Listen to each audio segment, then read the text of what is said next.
ơi, bữa nay là Elina. Bữa nay là đốt pháo bông, bữa nay là ngày mai là lễ có khánh Pháp. Cho nên là kế bên nhà có giống như là một cái hội chợ nhỏ vậy đó, để người ta làm cho mấy đứa nhỏ đó. Hả? Quê cho mấy đứa nhỏ chơi đó, cả nhà lái xe đụng nè.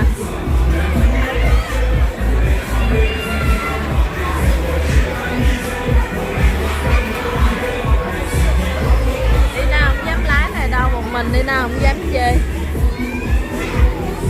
Hai mẹ con đi với ông già ba Bi à. Tại vì ba làm ba chiên chả giò, mẹ thì chịu giờ là cuốn chả giò. Lina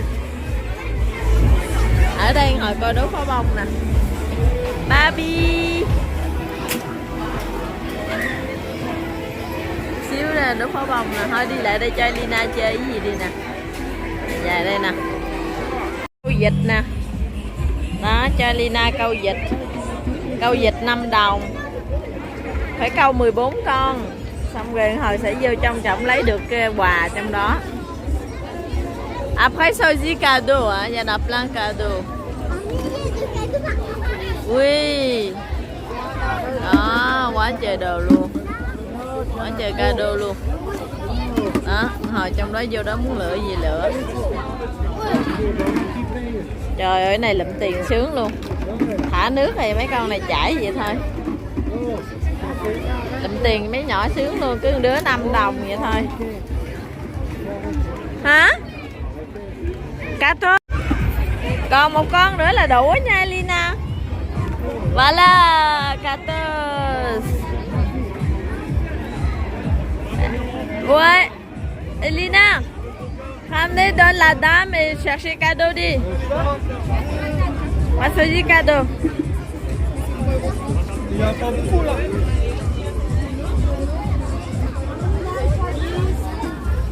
Vas-y, choisis cadeau. Lựa món quà nào mình thì muốn thì lựa đi. Con muốn cái nào con lựa đi, lựa cho kỹ nha.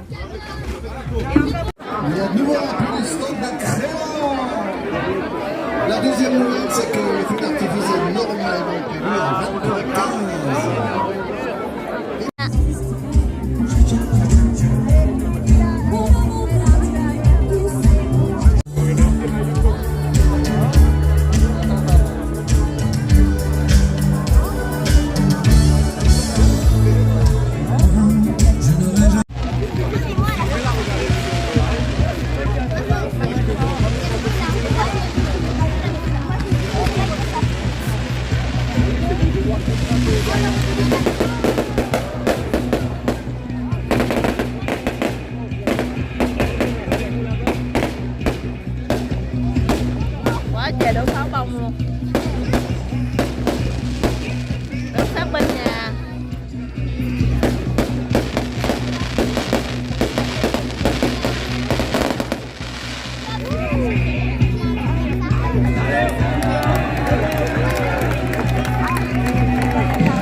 Wow.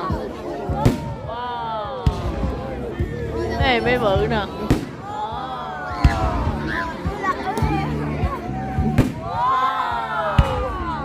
Bự nữa nè. Wow, đẹp quá.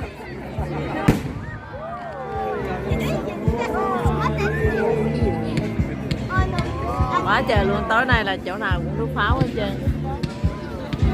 Làng nào cũng đốt á. Một làng, mỗi làng đốt. Cái này làng nhà mình nha.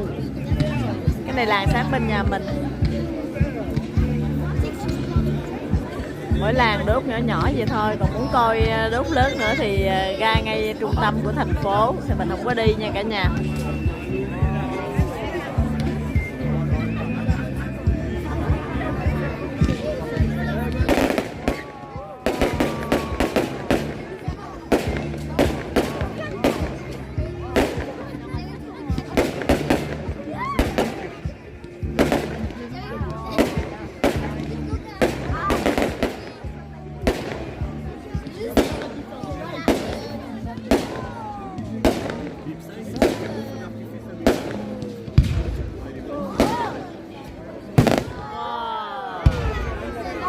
Đây cái bự nữa.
Đẹp không? Wow là đẹp.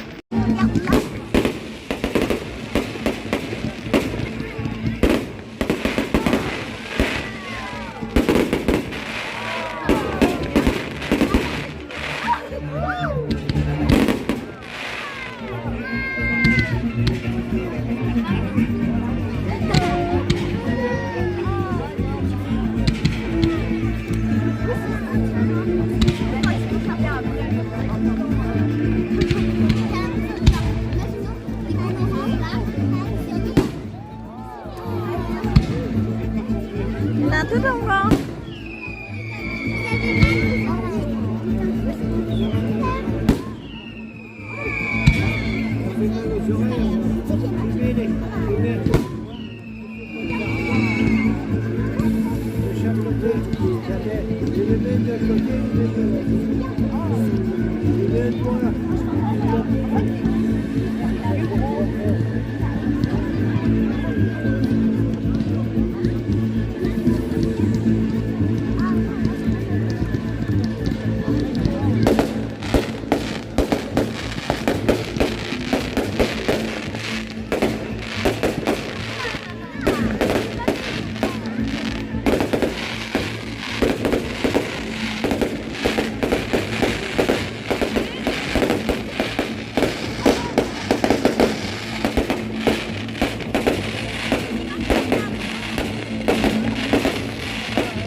Nhỏ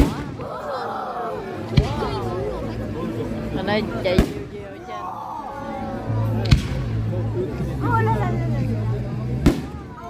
đúng là pháo bông như cái bông hai bên đẻ qua hai bên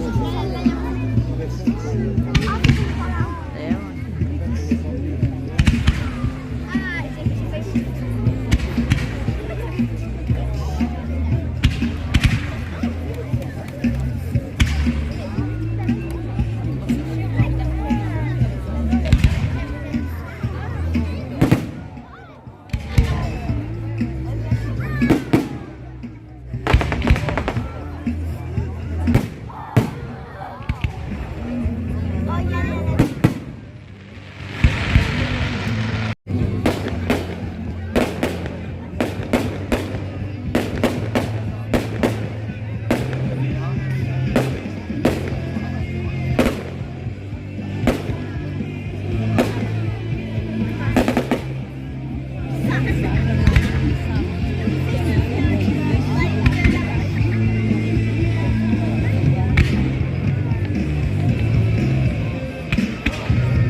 chưa hết nữa.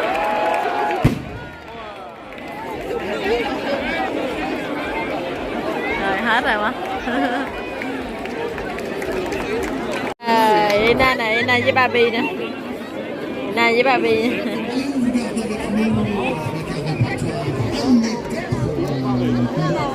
Kia nó thành thống là nhà nè. Đó, chờ được. Khiếp người ta luôn.